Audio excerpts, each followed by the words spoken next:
বিসমিল্লাহির রহমানির রহিম। প্রিয় এবং সম্মানিত শ্রোতামণ্ডলী, আসসালামু আলাইকুম। আমি এবার আপনাদের সামনে নবী হযরত মুহাম্মদ সাল্লাল্লাহু আলাইহি ওয়াসাল্লাম কবিতাটি পাঠ করছি। নবী হযরত মুহাম্মদ সাল্লাল্লাহু আলাইহি ওয়াসাল্লাম অনেক দিন পূর্বে আরবের মক্কা নগরে জন্ম নিলেন এক শিশু। তিনি অনাথ হইতে বড় হইলেন। তাহার বাবা ছিলেন না, মাও তার ছোটবেলায় মারা যান। কিন্তু দুঃখের মধ্যে এই শিশুটি কখনো মিথ্যা বলেন নাই, কখনো কাহারও ক্ষতি করেন নাই। উত্তম চরিত্রে সুসজ্জিত ছিলেন তিনি। এমনকি তিনি নবী হওয়ার পূর্বেও সবাই তাহাকে আল আমিন অর্থাৎ বিশ্বাসযোগ্য মানুষ হিসাবে ডাকত।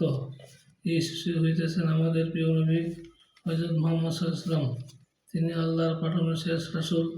তিনি আসিয়াছিলেন সারা জগৎবাসীকে আলোর পথ দেখাইতে, পাপাচার অনাচার হইতে মুক্ত করে জান্নাতি মানুষ হিসাবে গড়িয়া তুলিতে, ঐশী আলোয় ভাসিত নতুন এক পৃথিবী আমাদের উপহার দিতে।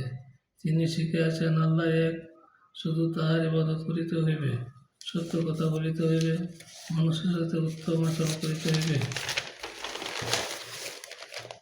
ছোটদের স্নেহ করিতে হইবে, বড়দের সম্মান করিতে হইবে, অসহায় দুর্বলদের প্রতি সদয় হইতে হইবে।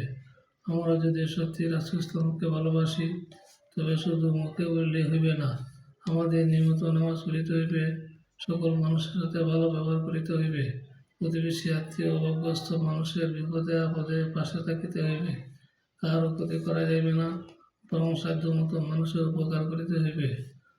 আমরা নবী ইসলামকে সত্যিকার অর্থে ভালোবাসব, তাহার শিক্ষা মানিয়া চলিব, তাহাকে আমাদের একমাত্র আদর্শ হিসাবে গ্রহণ করিব।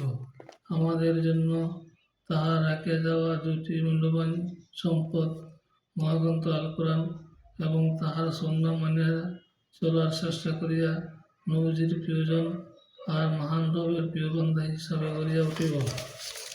তথ্যসূত্র ইমদাদ ফয়েজি, প্রকাশ 30 সেপ্টেম্বর 2025, আমার দেশ গুগল।